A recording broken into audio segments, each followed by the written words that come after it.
হাল আতা আলাল ইনসানি হিনুম মিনাদ দাহরি লাম ইয়াকুন শাইআম মাযকুরা।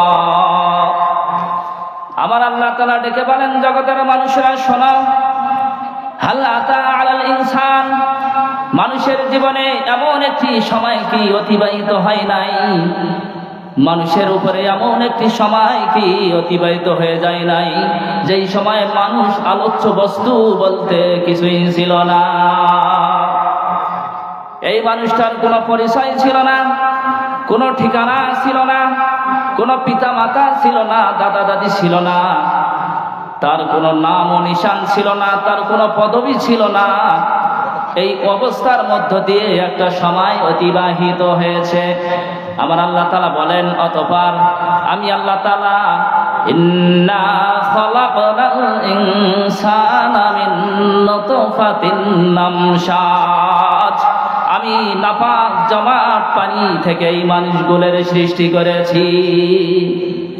কোথা হতে সেই পানি আসলো? আমার আল্লাহ তাআলা সূরাতুত তারিক পারা নম্বর 30 এর মধ্যে বলেন, ইয়াখরুজু মিন বাইনিস সুলবি ওয়াত তারাইব, এই পানিটি পিতার পৃষ্ঠদেশ হতে নির্গত এবং মায়ের বক্ষ পিঞ্জর থেকে নির্গত পানি। এই পানিটা যখন পিতা মাতার শরীর থেকে যখন অতিক্রম করলো, আমার মালিক সূরাতুল মুমিনুন পারা নম্বর 18 পৃষ্ঠা নম্বর 1 এর মধ্যে বলেন, সুম্মা জাআলনাহু নুতফাতান ফি করারিম মাকিন।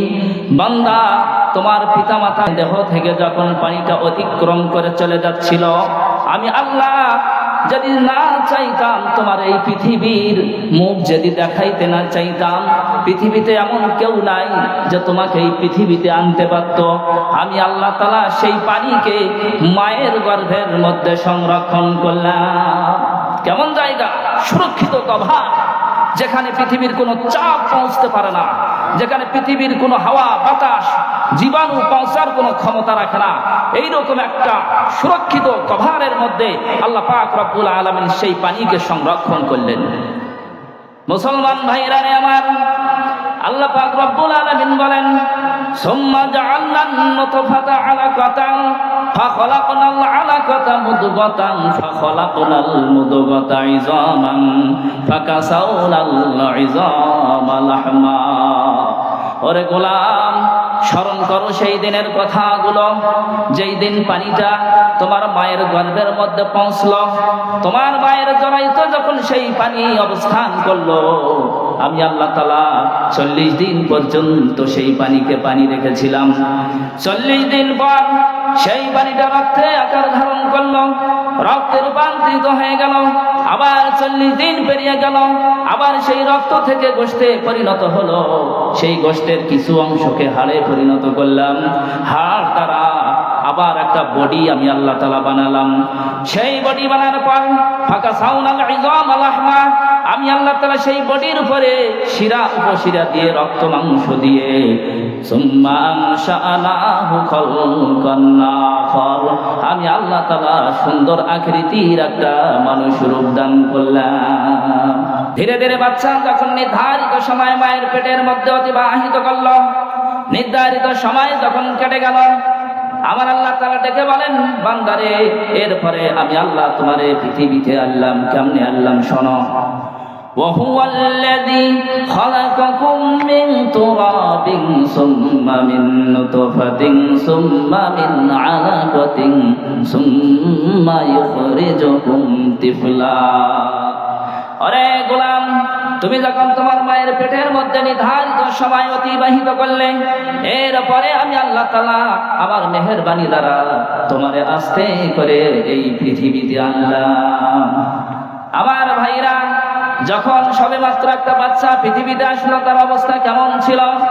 আমার আল্লাহ তাআলা সূরাতুন নাহল পারা নম্বর 14 পৃষ্ঠা নম্বর 14 এর মধ্যে বলেছেন, ওয়াল্লাহু আখরাজাকুম মিন বুতুনি উম্মাহাতিকুম লা তা'লামুনা শাইআ।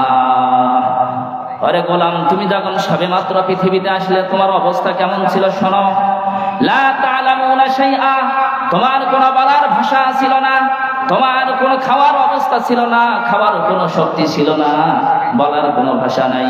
তুমি তোমার মার চিনতে না, তুমি তোমার বাবার চিনতে না, তোমার দাদা দাদিরও চিনতে না। কোন খাবারটা তোমার উপযোগী তাও তুমি জানতে না, কোন খাবারটা তোমার জন্য উপযোগী নয় তাও জানতে না। তোমার সামনে যদি বিষকে রাখা হয় তুমি বুঝতে না এটা বিষ, এটা খাওয়া যাবে না। আবার তোমার সামনে যদি মধু রাখা হয় তাও তুমি জানতে না যে এটা আমার জন্য উপযোগী। কোন জিনিসটা তোমার উপযোগী আর কোন জিনিসটা তোমার উপযোগী নয়। এমনকি তোমার যদি ক্ষুধার যন্ত্রণায় ছটফট ছটফট করতে যদি তোমার আত্মা বের হয়ে যেত, তারপরেও তোমার বলার কোনো ভাষা ছিল না। যেহেতু তোমার কোনো ভাষা নাই, এই জন্য আমি আল্লাহ পাক রব্বুল আলামিন তোমার মায়ের হৃদয়ের মধ্যে এমন দুরভিজ্ঞ ভালোবাসা পয়দা করে দিলাম। গোলাম, তুমি যখন কাঁদো তোমার মা হাজারো কাজ ফেলায়া তোমার বুকের মধ্যে জড়ায়া না। আমার ভাইরা, সবে মাত্র যেই বাচ্চা পৃথিবীর বুকে আসলো কি খাবে? পৃথিবীর কেউ সৃষ্টি করে নাই। আপনি ডাক্তারের কাছে যান, ডাক্তার বলবে 6 মাস পর্যন্ত মায়ের বুকের দুধ ব্যতীত অন্য কোনো